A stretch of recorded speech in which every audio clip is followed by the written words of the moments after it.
foi feita. E aqui vemos, portanto, neste teto, a maneira como depois foi solidificada.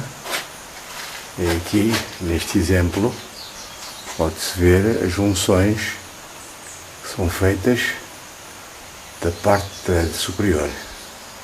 Aqui vemos a montagem recente deste coberto.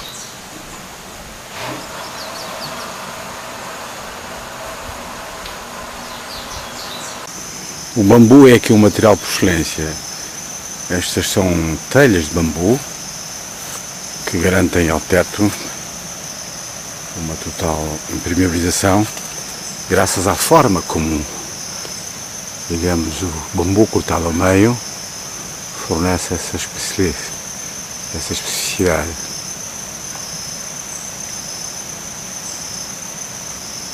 Vamos notar neste teto, um teto com verdura. Ele finalmente é assente em bambu. Estamos na utilização do bambu, que é uma das características de muitos aspectos construtivos desta casa.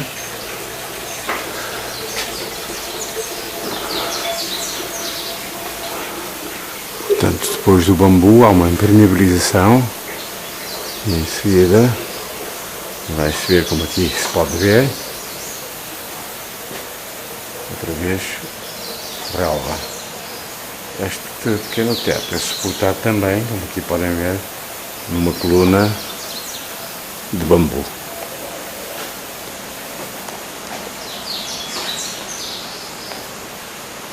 Lá da mesma coisa. And what happened with your experience with Douyin? What do you think about this? Well, Douyin's great. I mean, Douyin is really an extension of a lot of the work I've already done because I was a dancer before I was an architect. So I'm very much into the physical aspect as a contribution to architecture and my architecture work, in the sense that being aware of the space you're in, your body in the space, is an important facet, an extension to architecture, because movement, choreography is about space. Architects choreograph space. And being aware of your body, how it moves in space, just makes, it gives you another level, another layer to work as an architect. And Douyin is that, it's your body, but it's also a mental exercise, a relaxation technique, a place to also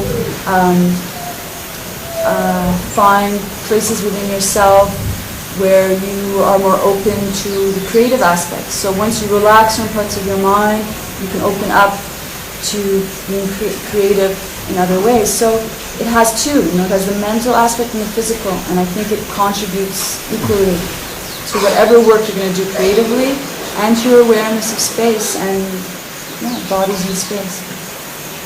As a starting point, one thing that I found working here, which I've been interested in before, but being here reinforces it, is this idea of transdisciplined education, right? So learning, using architecture as a base, but being able to spread out in many directions to reinforce the work that you do in architecture. So whether it be the other arts, different sciences,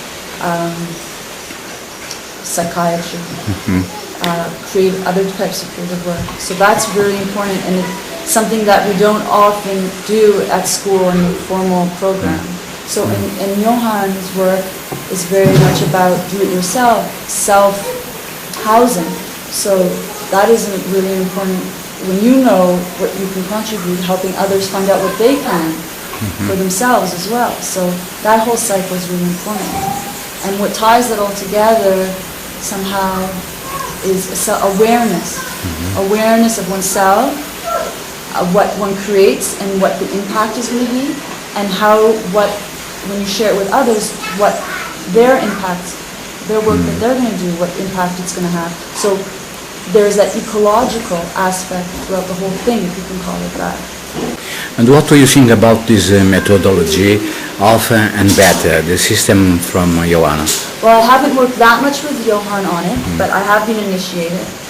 And for me, it makes complete sense. It's a natural process in some ways that's formalized so that we can learn it. But it is a natural way of being creative.